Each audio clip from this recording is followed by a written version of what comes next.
Hello, welcome to session 4, lesson 4. This is about sensitivity is a gift, not to label yourself. And so that's the main subject, is that being a sensitive and having a mood disorder, or I call it even a mood struggle. Sometimes I don't even like to use the word disorder, but that's kind of what's used in psychology. And so a mood struggle, emotional struggle, sensitivity, and whether you're labeled or you've been diagnosed as bipolar like I was, or depression like I was too, or anxiety, or whether you just feel this stuff and feel that you're that way and you fit the criteria of it, it doesn't really matter. What matters is that you have a gift. And I want you to change your mindset about a mood disorder, a mood struggle. You're sensitive.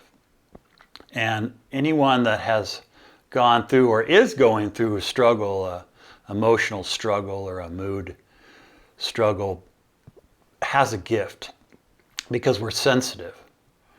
And we basically, a lot of us have kind of woken up to a new awareness in a way.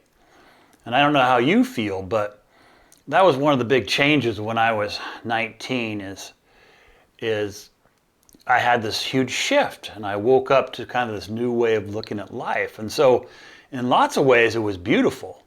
In the other ways it was a struggle, because I was up and down emotionally and I was confused about where I fit in. So I bet a lot of you can relate to that, as that we're just sensitive people. But with sensitivity also comes more of an open heart, and we're more compassionate and empathetic to people. And so that's the gift. It's actually, they say that most sensitive people and people with mood disorders have a lot of intuitive ability too. And so the more you can stabilize your moods and behaviors, the more you can tap in to that intuition and to that compassion. And so I just want you to always remember that if anything you take from this class, remember not to feel guilty.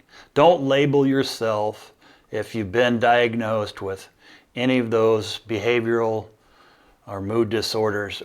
Don't label yourself. Don't feel guilty about it.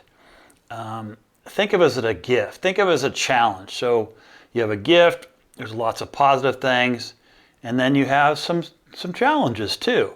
And that's part of it. It's an up and down, but the challenges you can overcome, and you can start focusing more on your gifts.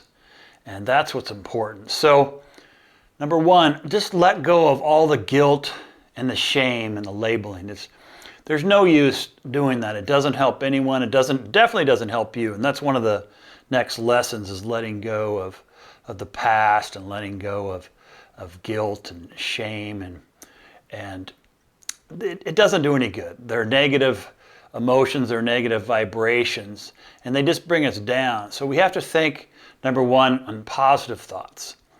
And so think of your mood disorder again as a gift and not as a curse or as a struggle. It might be a little bit of a struggle, but a lot of times saying, well, having bipolar is a gift and a curse, or being sensitive is a gift and a curse. I don't like that word curse. It's way too negative. So don't ever use that, please.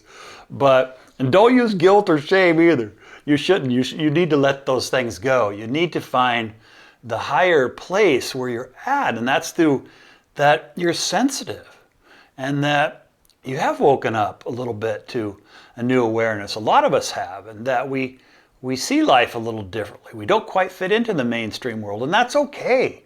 It's probably better, because the world isn't always the best place. And so the more we can change our behaviors and find more empathy and more love instead of anger, the better. And that's, of course, where our gifts find. So I really encourage you to find your power and your strength through all this. Again, I'm going to give you some great tools and techniques to help you let go of the guilt, to help you let go and focus, and to, again, with the struggles of emotional ups and downs, you can find your sense of peace and stability. So that will help you a lot, of course.